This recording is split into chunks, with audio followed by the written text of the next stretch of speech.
Today I want to share with you how to make salmon patties. This is a quick and easy salmon cakes recipe using canned salmon and perfect for any weeknight meal.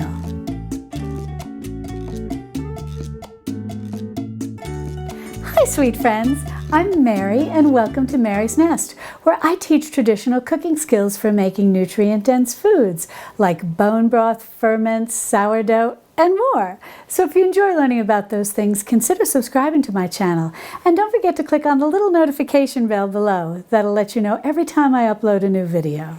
Keeping a variety of canned fish in your pantry is always a good idea, but canned salmon is especially nice.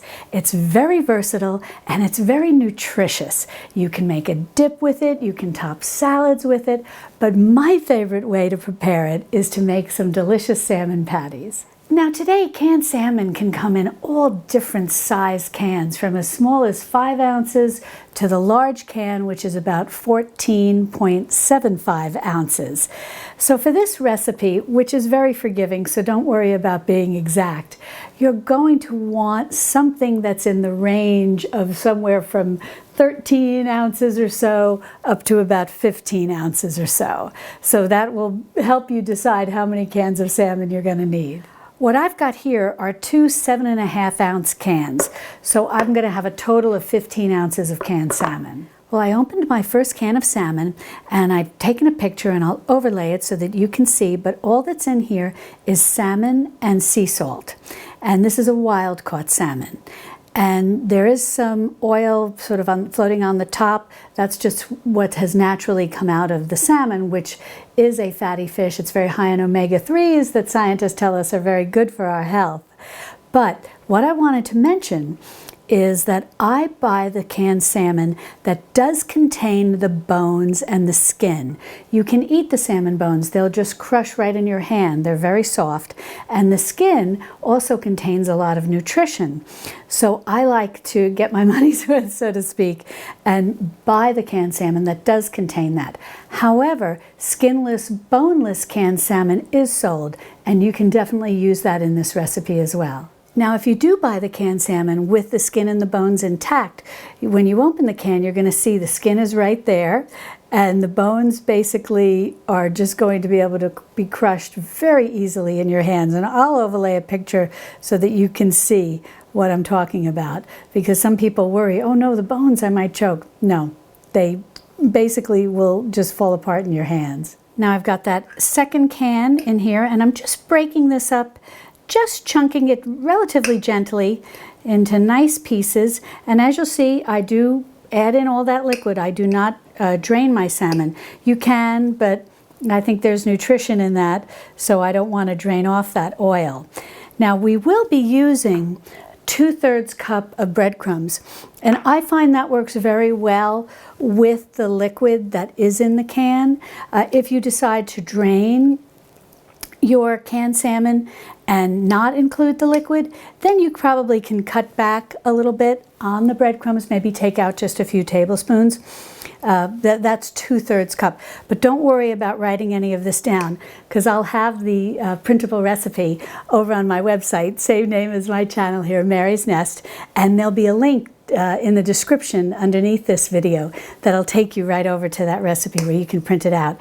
And I'll include all these little variances, if you drain the liquid, if you don't, and about how much breadcrumbs and whatnot you should add. Well, I've chunked up my salmon here. You're not trying to make it into any kind of mush or anything. Just break it up with a fork.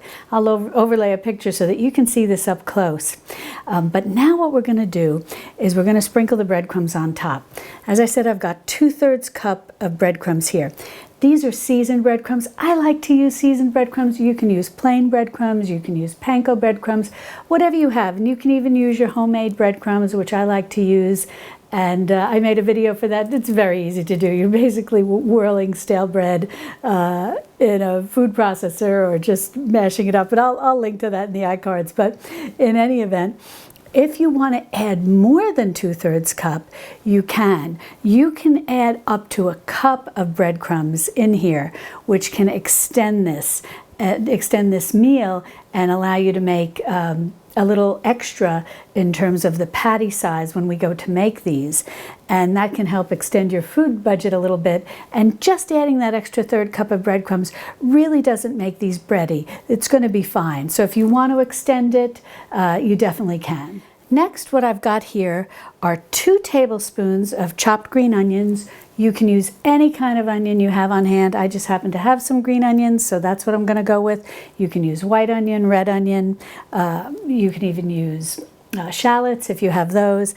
I like the green onions, I like to use the green onions when I have them because they add a nice little punch of color against the color of the salmon. So we'll get those green onions in, and then next, also for a little punch of color and as well as flavor, the green onions add nice flavor, I've got a little flat leaf Italian parsley here. And you really can use anything you like. If you're a fan of cilantro, you could add some cilantro in here. Any type of herb would work well. The only one that I would probably not add, or if I did add, I'd add a lot less, would be rosemary, only because it has a very strong flavor. I love rosemary, but you have to, you kind of got to scale that back. But I've got 2 tablespoons of the chopped flat leaf Italian parsley. Now, these are both fresh. If you're using dried, you'll just want to cut that in half. Next, I've got a 1/4 cup of mayonnaise. And you can use any mayonnaise you like, store-bought or homemade. And if you want to make homemade, I have a video where I show you how to do that just with a stick blender. It's very easy. I like that. You don't have to drag out the food processor. That always becomes rather a bit of an ordeal. But in any event, just a 1/4 cup of mayo. And then this is just a teaspoon of Worcestershire sauce. I like to add the Worcestershire sauce. If you like a little spicy punch, you could add a little Tabasco. But I find the Worcestershire sauce just gives it a nice little flavor. Then I'm spilling a little bit of my salt, but what you want to use here is 1 teaspoon of salt. And this is just a fine ground sea salt, but use whatever you have on hand. And next, you just want to add 2 eggs. These were just 2 large eggs, but again, it's not an exact science, so don't worry. Whatever eggs you have will work fine. And just give them a little beating, just a light beating, and then pour them right on top of everything. Next, you just want to take your fork and just start mixing this all together. And you really just want to be gentle. You kind of want to keep some of that salmon intact so that when you go to cook them up, they have nice little chunks of salmon in them. Well, this is perfect, and now we'll get ready to shape them into patties. Now, for dinner-sized salmon cakes, I'm going to be able to make 4 from this amount of canned salmon. You can double, triple this recipe, whatever you want to do. It's very easy. But if you added that extra 1/3 cup of breadcrumbs, you should be able to get 6 dinner-size portions out of this amount of canned salmon. They'll be slightly smaller than the 4 that I'm going to get out of this amount, but they'll still be dinner-sized portion, so you can extend your recipe. Now, if you want to make these small for appetizers, which are lovely, you can easily get 8 to 12 little baby salmon cakes out of this, depending on what size you want them to be. Now what I've got here is a 1/3 cup of breadcrumbs, and as I said earlier, I like to use a homemade seasoned breadcrumb. I just feel that extra little pop of flavor is nice whenever I'm breading something, but you can certainly use plain as well. But I'm just going to take that 1/3 cup, and I'm just going to flatten it out on a plate like this, nothing fancy. And then over here, I've got my little bit of secret ingredient. This is just about a tablespoon or so of mayonnaise. And what I like to do is shape my salmon patties and then coat them with the mayonnaise with a brush or my hand, whatever's easiest, my clean hand, and then pat them into the breadcrumbs before we'll take them over to the stove to cook them. And the reason is, for a weeknight meal, I really don't like to go through the whole process of dipping them in flour, dipping them in egg, and then dipping in the breadcrumbs. It's a lot of plates to set up. It's a lot to do. That does come very nicely when you have the time, but I find that it can be a little elaborate for a weeknight meal. On the other hand, if I just take the salmon patty, even though they're pretty moist, and dip them in the breadcrumbs, I find it's a little uneven as to how they stick. And I find that when I put the mayonnaise coating on it, the breadcrumbs stick very well, and the mayonnaise adds a little touch of tang to the flavor of the salmon patties, and it adds a little bit of moistness, which is nice. Sometimes they can lean a little on the dry side, but I find that putting that little bit of mayo as a coating really helps ensure their moistness. Now I'm just going to take my clean hand here, and I'm just going to go down the middle here, make an indentation, and then I'm going to go the other way and make another indentation so that I've divided this into 4. Then I'm going to take my first patty, and I'm just going to shape it into a little cake, into a little patty. And so there we have our patty. Now what I'm going to do is take my fingers and just dip them in a little bit of this mayonnaise. And I'm just going to rub this all over the top.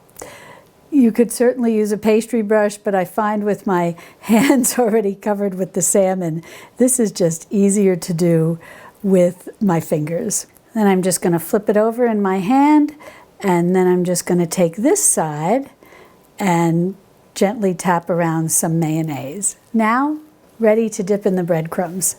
Boom. Then I'm just going to flip it over and get the other side. Next, once you get your patties all tossed in the breadcrumbs, what you're going to need is 2 tablespoons of some type of fat to cook them in. We're going to cook these in a frying pan on the stovetop.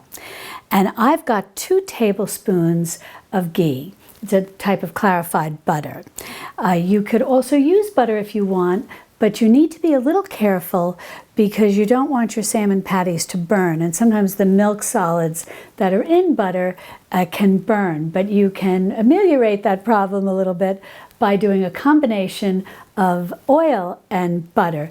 And olive oil would be my choice. The other option is just using olive oil or another type of oil that you like to saute in that is appropriate for pan sauteing. Lard and tallow, in my humble opinion, are always welcome fats for cooking in my kitchen, but the fact that we're doing salmon, we may want to use a little bit of a lighter touch, like a ghee or a clarified butter or an olive oil. Next, you just want to turn your temp up to about a medium on your stovetop, and I'm using a nonstick pan. It's one of these more healthy versions of nonstick as opposed to the old-fashioned nonstick pans. But if you have a heavy bottom stainless steel pan or a heavy bottom cast iron pan, that should work as well. You just want to keep your eye on them to make sure you're not burning them or that they're sticking. But the 2 tablespoons of fat that we're using should be very helpful in preventing any sticking. So you just want to if you're using a solid fat, just let it melt. If you're using an oil, just allow it to come up to temp. And then we'll get ready to put our salmon patties or salmon cakes into the frying pan. Well, I put a few little breadcrumbs into the melted ghee and they sizzled, so it's time to put in our patties. So we'll do one at a time. Here we go. Now we'll get our second patty in there and continue on. Now we'll get our 4th patty in there. Perfect. Alrighty, we're going to let those cook for about 3 minutes on each side, and then we'll flip them over. Well, I flipped each patty over. They browned nicely on one side, and now I'm going to let them cook another 3 minutes or so to brown on the other side, and then we'll be ready to give them a taste. And when you go to flip them, since one side is cooked and one side's not cooked yet, you have to do it a little gingerly. I'll just give you a heads up on that. But don't worry if a little piece falls off or something. You can just take your spatula and just tuck it right back in and you'll be fine. Well, these look great. So I'm just going to get them out of the pan now and onto my serving platter. I turned off my heat and we'll get ready to give these a taste. Well, I've got one on a plate here and I want to break it right down the middle so that you can see the nice chunks of salmon. These don't make like the mushy, salmon burgers or salmon patties or salmon cakes. These have nice chunks of salmon, and I'll bring you in closer so that you can see exactly what I'm talking about. Yeah, I really love having those little chunks of salmon throughout. I just find it's very appetizing when you cut into it. Well, let's give it a taste.